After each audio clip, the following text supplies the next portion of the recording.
Hey, hey, mes petites Michouines que j'adore. Et la famille Michaud, en fait, les 5. Mes amis depuis plus de 15 ans. Je vais vous répondre parce que je veux pas que personne se fasse du sang de cochon, là. Puis, plus on avance dans la conscience, plus on marche sur des œufs.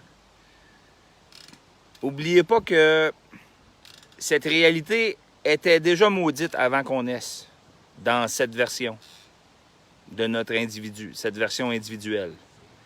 Puis ça a probablement été le cas durant toute notre ère. Aussi loin qu'on peut remonter de nos ancêtres génétiquement parents. La planète sur laquelle on est a été maudite, localement. Mais quand elle a été créée, c'était pas ça, c'était d'autres circonstances. Mais elle a un petit peu plus d'histoire que les gens qui marchent dessus. Gaia Sophia. Fait qu'il faut justement pas prendre le fardeau sur ses épaules comme des vagues politiques communautaires de métropole ils ont tendance à faire, là, de se mettre à recycler, à s'organiser. Il n'y a rien de mal à ça, mais c'est l'émotion derrière qu'on peut remettre en question. C'est pas le geste machinal de recycler, parce que depuis que je suis adolescent, là, le recyclage est bien ancré dans les mœurs et coutumes. Mais encore là, c'est comme je dis, il ne faut pas être désillusionné non plus. C'est toujours possible que le recyclage qu'on achemine, on ne sait pas où il s'en va, puis il peut y en avoir une proportion qui est enfouie. On ne le sait pas, c'est hors de notre contrôle.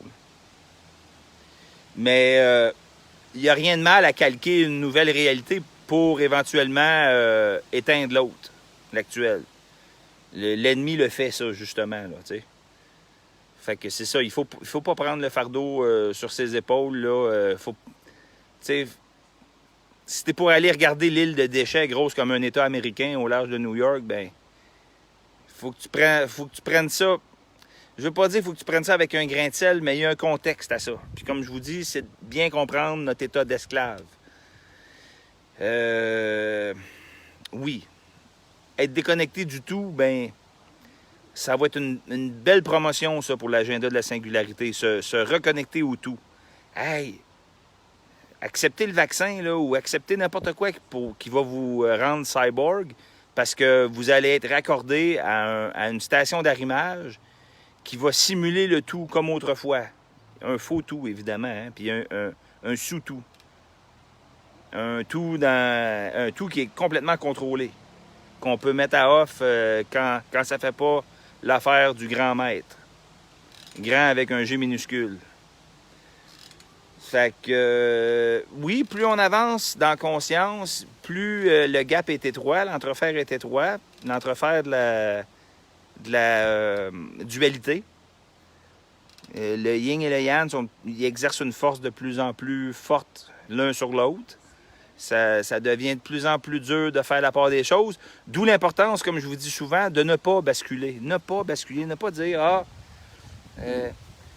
t'es pas patriote québécois, bon ben t'es un fédéraliste. T'sais. Évitez les extrêmes, là, comme le pendule. Là. Il swing complètement à gauche, swing complètement à droite. Non. En 2020, dans cette réalité, c'est pas de ça qu'il est question. Pantoute, ça mène nulle part. Ça te donne absolument rien. Fait que, hey, je vais vous laisser parce que je faisais juste répondre à 2 personnes en particulier. Fait que c'est plate parce que c'était le fun, mais c'est ça qui est ça. On va dire que ma batterie est à terre. C'est vrai d'ailleurs.